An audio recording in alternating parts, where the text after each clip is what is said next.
My name is Natalie Brooks. I'm 37 years old.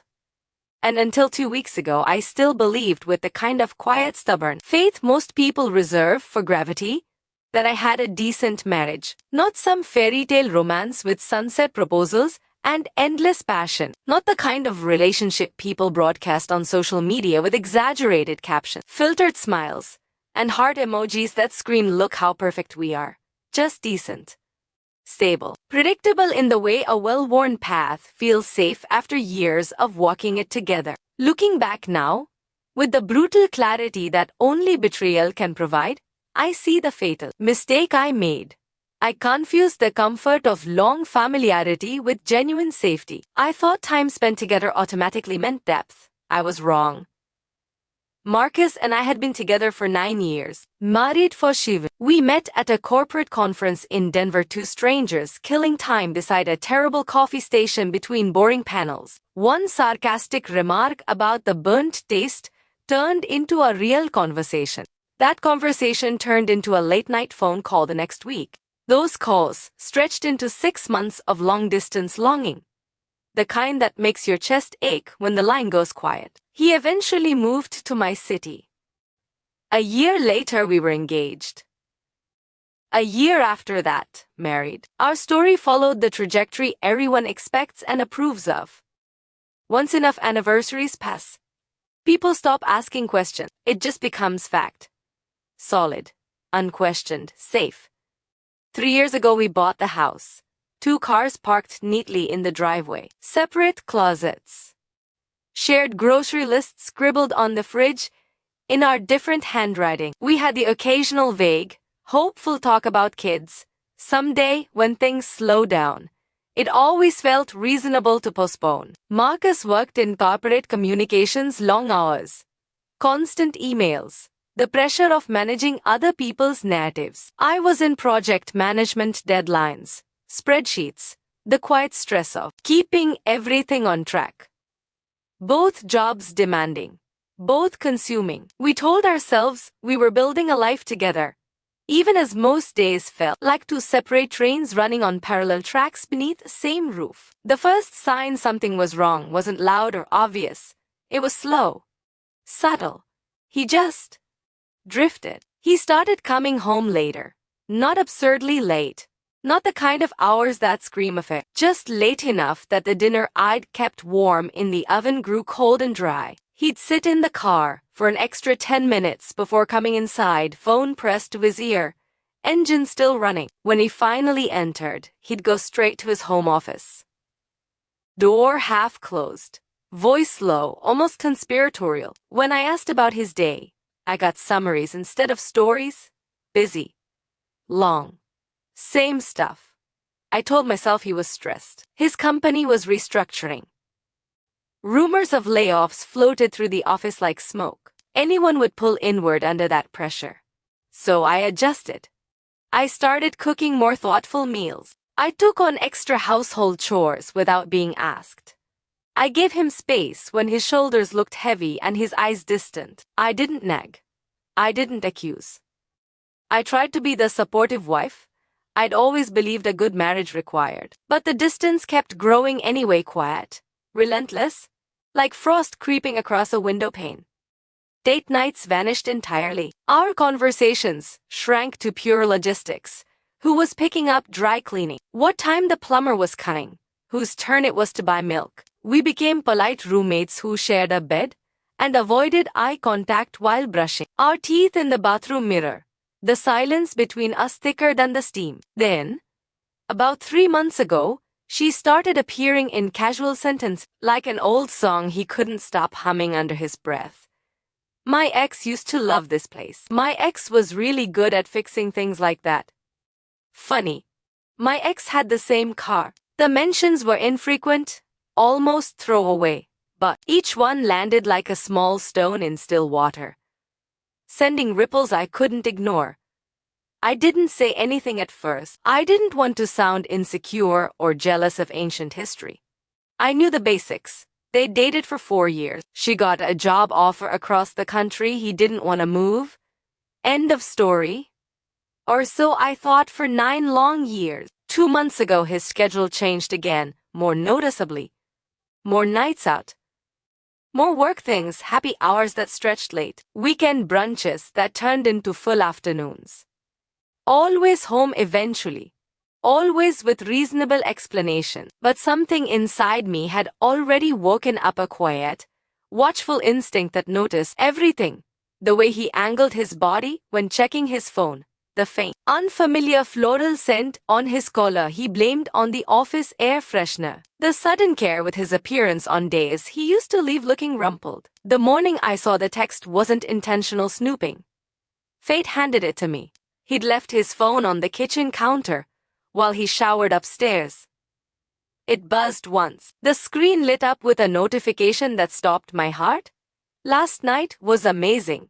Can't wait to see you again. Just initials for the contact name. My stomach dropped so fast and so hard, I had to grip the counter and sit down on the nearest bar stool.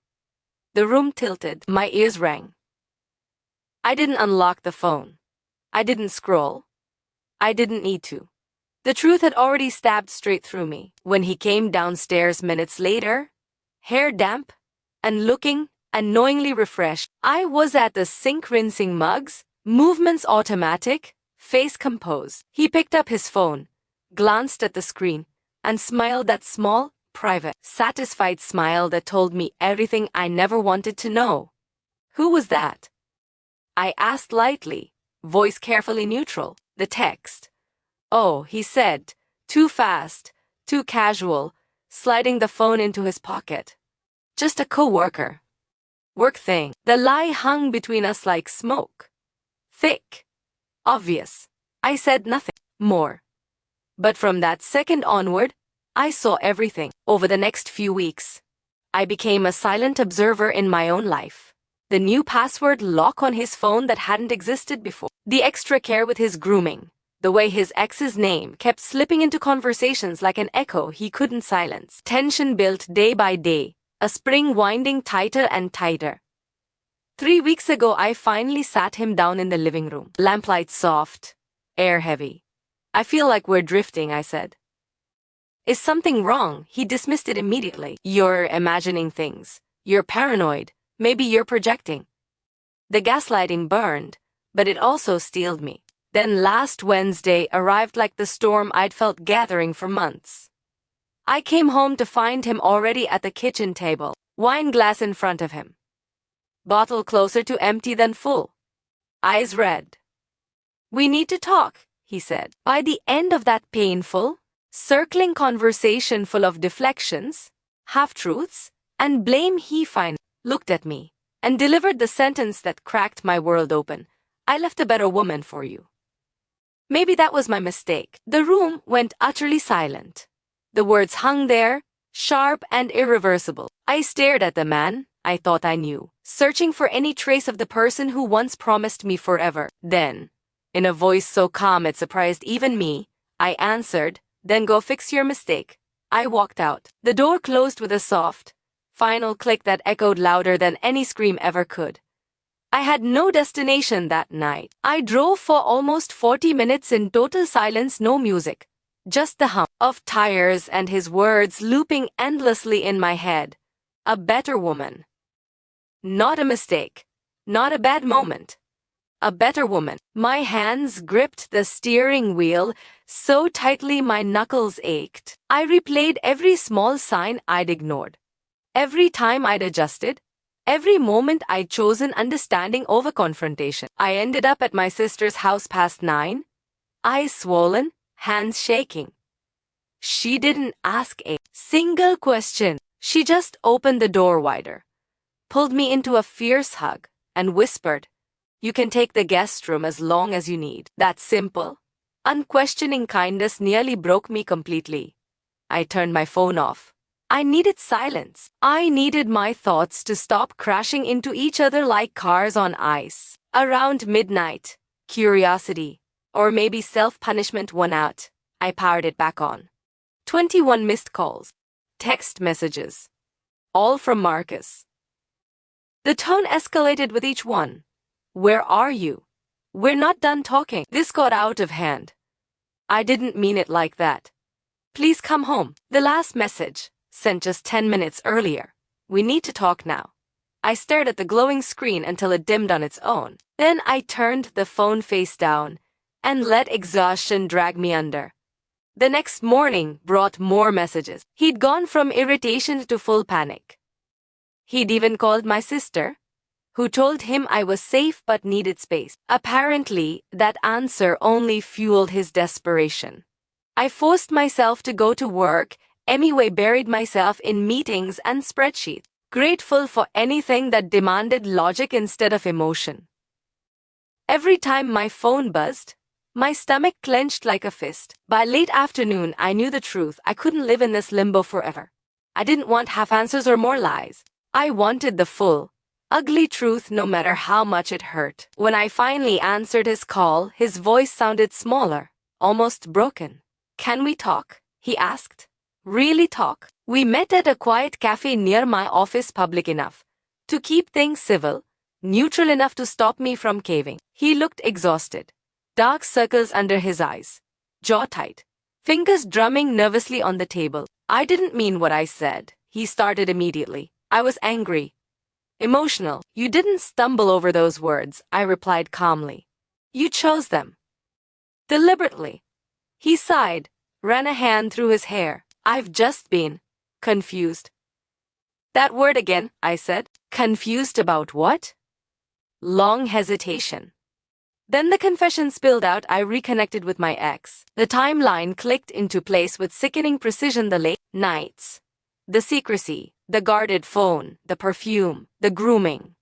Everything aligned. How? I asked, voice steady despite the storm inside. Online at first. Just messages. Catching up. Then she moved back to town 3 months ago. Seeing her? Sometimes. Coffee, lunch, talking. And the text I saw? Last night was amazing. His face changed, defensive now. You saw my phone? I saw the notification? That was enough. You had no right. You don't get to talk about rights. I cut in, voice low but firm. Not while you're emotionally involved with someone else. It's not an affair, he said defensively. We haven't slept together. But you wanted to. He didn't answer. That silence said more than any words could. So what was the plan? I asked quietly. The question hanging between us like a blade. Keep me here safe, reliable, waiting while you figure out if she's better? That's not fair, he snapped. You haven't been present in this marriage either. Something inside me went very still, cold, clear. I was here, I said, every single night, every weekend. I asked about your day. I tried to connect. You shut me out, deliberately. That's not the same as understanding me, he countered. She understands me? There it was again, the comparison. The quiet poison that had been seeping in for who knows how long. I realized in that moment that this hadn't started 3 months ago. It had started the very instant he decided to measure me against a ghost, against a memory that never had to survive real life bills, stress, ordinary disappointments, the slow erosion of time. You didn't go back to her because you were confused, I told him, voice gaining strength. You went back because it was easy, because she doesn't know who you actually are now. She only knows the younger, less complicated version of you that lives in memory. I know the man who hides behind his phone, deflects blame, and quietly ranks his wife against an ideal that never had to deal with reality. He looked away. I never meant to hurt you, but you did, I said. And worse, you were willing to keep doing it. To keep me as the fallback while you tested the waters. For the first time I saw real fear in his eyes. Not fear of losing me. Fear of losing the option. The safety net. When I stood to leave, he reached for my hand. Don't make a decision like this. We can fix this. I pulled my hand back gently. No, I said softly. You wanted to see if there was something better. Now you get to find out what life looks like without me as your backup plan. That night, lying in my sister's guest room, I didn't cry. I just stared at the ceiling, feeling something terrifying and freeing settle into my bones. I hadn't been abandoned. I'd been replaced months earlier, and only just been informed. Once that truth sank in, something inside me hardened into resolve. The morning after the cafe meeting, I didn't wake up heartbroken. I woke up focused. There's a strange, almost ruthless clarity that comes when denial finally burns away. When the story you've been telling yourself collapses, you stop wasting energy trying to hold the pieces together. I called in sick to work not because I needed rest, but because I needed time. Time to think. Time to plan. Time to make decisions without his voice echoing in my head. The first call I made was to a lawyer, not some dramatic stranger found in a frantic online search. The same attorney who'd handled our house closing 3 years earlier, someone who already knew our finances, our names on the deed, our state's separation laws. I explained everything calmly. Emotional affair, intent to separate, no children, comparable incomes. She asked one question that lodged deep in my chest. Do you feel safe in the home right now? It wasn't about physical danger. It was about emotional boundaries. No, I answered honestly. And in saying it out loud, I felt the last thread of hope snap. By noon, I had answers. By 1, I had options. By 2, I had made up my mind. That evening, I drove back to the house. But I didn't go alone. I'd hired a locksmith. I'd scheduled a small moving truck. I asked my sister to meet me there not for protection, but as a witness. When I pulled into the driveway, Marcus's car was already there. He must have taken the day off too. The house looked exactly the same white siding, same flower pots I'd watered faithfully every weekend, same place I'd once believed was solid and permanent. The locksmith waited curbside. Marcus opened the door when he heard the car. His face shifted from relief to confusion when he saw who was with me. What's going on? I'm moving out, I said evenly. This is my 30-day notice. He blinked, stunned. You're what? The house is in both our names, I continued. We'll sort that out through lawyers. But I'm not living here anymore. You're doing this because of one argument? His voice rose, edged with disbelief. I stepped inside, heart steady despite the chaos. I'm doing this because you told me marrying me was a mistake. Because you're emotionally involved with your ex. And because you wanted to keep me here safe, convenient while you decided whether she was better. That's not what I wanted, he said. It doesn't matter, I replied. That's what you did. I walked past him and started upstairs. He followed. Please don't do this, he said. I love you. I paused at the top of the stairs and turned around. You love the security I provide. You love knowing I'll be here while you sort out your feelings. That's not the same thing. The movers arrived shortly after. I packed methodically clothes, work equipment, personal documents, things I'd bought with my own money. I didn't touch anything we'd purchased together. Marcus hovered, tried to talk, apologized, backtracked. Didn't engage. You already hired movers? He asked finally, incredulous. How long have you been planning this? Since you told me who you really wanted, I said. After everything was loaded, I handed him a folder. What's this? A lease, I said. Month to month. Across town. I signed it this afternoon. He stared at it stunned. You really thought this through? I had time, I answered simply. That's when he noticed the locksmith working. What's he doing here? Marcus asked sharply. I met his eyes, changing the locks. You can't do that, he said. I live here. We both own the house. I'm allowed to secure my property during a separation, I replied. You'll get new keys once we finalize temporary terms. This is vindictive. This is practical, I said. There's a difference. The locksmith finished front door, back door. Marcus watched, disbelief slowly giving way to anger. You're really kicking me out? I'm not stopping you from staying somewhere else, I said calmly. You have friends, family, and your ex who you seem very eager to explore things with. Silence fell, heavy and final. When the locksmith handed me the new keys, I took them without ceremony. My sister waited by the truck, arms crossed, saying nothing. As I walked out, Marcus followed me into the driveway. "Please don't leave like this," he said, voice cracking. "Let's talk. Really talk." I looked at him, really looked. "We did talk," I said. "And you made it very clear I was never your first choice." He opened his mouth. Nothing came out. I got into my car. I didn't look back. The first night in my new apartment felt unreal. The space was quiet in a way I wasn't used to. No familiar footsteps, no low murmur of someone else moving through rooms I'd memorized. Just the hum of the refrigerator and distant city noise drifting through the window. I slept better than I expected. The next morning, the messages started again. Marcus cycled through every emotion like someone flipping radio stations too fast. Please, accusations, denials, anger. Please come home. You're overreacting. I never cheated on you. I can't believe you're doing this. We can fix it. You're destroying everything. I didn't respond. By day 3, the tone shifted.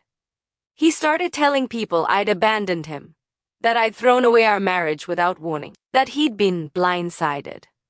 I heard it through mutual friends' first carefully worded check-ins that felt more like interrogations. "Are you okay? What really happened?" "Marcus says you just left." I told the truth calmly.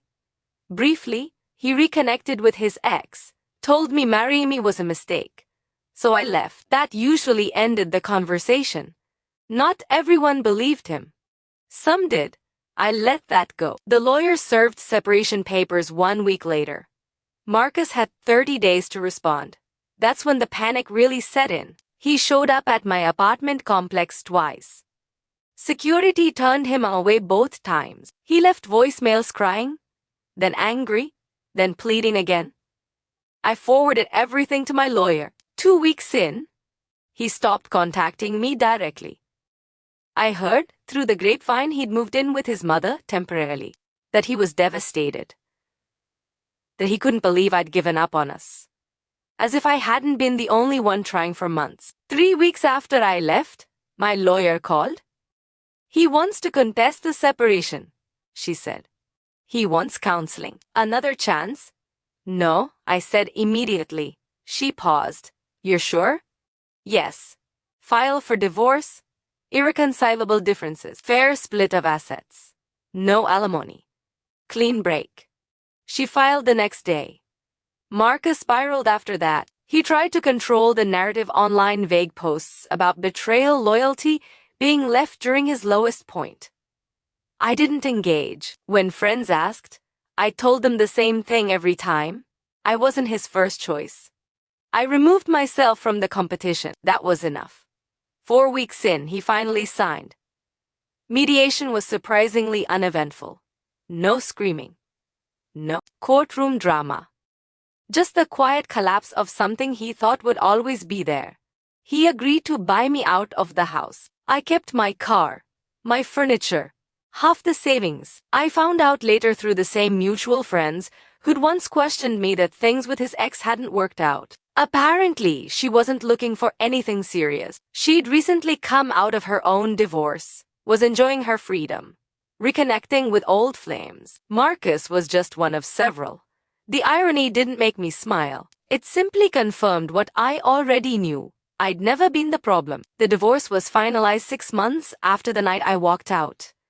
By most standards, that's fast. But we had no children, no tangled businesses, no reason to keep circling a truth we both already understood. By the time the papers were signed, I had settled into my new life, new routines, morning walks in the cool dawn air, therapy every Wednesday evening, groceries bought for one person instead of two, a space that finally felt mine in a way the house never truly had. Therapy helped me understand something important.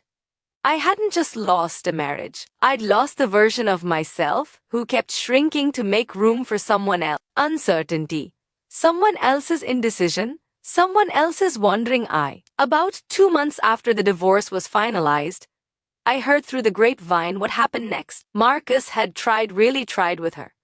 Dinners, weekends away, plans he'd never bothered making with me. Once things got comfortable between us, it didn't last. She wasn't interested in commitment. She'd been honest about that from the beginning. Apparently, she liked attention, nostalgia. The way old relationships made her feel desired without expectation. Marcus hadn't been special, just familiar. When that fell apart, he reached out to me.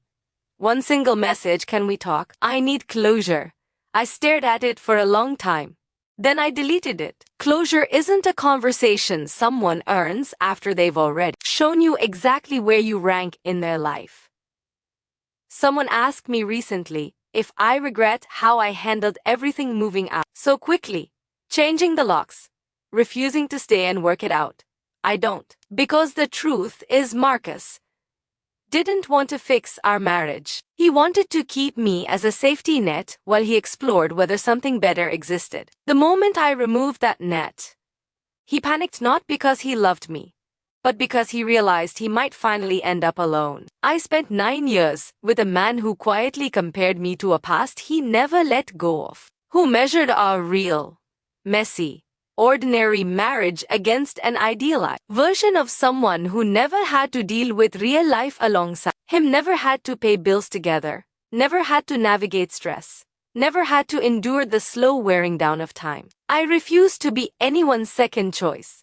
I refuse to compete with a memory. I refuse to wait while someone decides whether I'm finally enough. I'm 37 years old. I'd rather be alone than be someone's backup plan. And for the first time in a very long time, that truth feels like the most powerful, hard-won freedom I've ever known.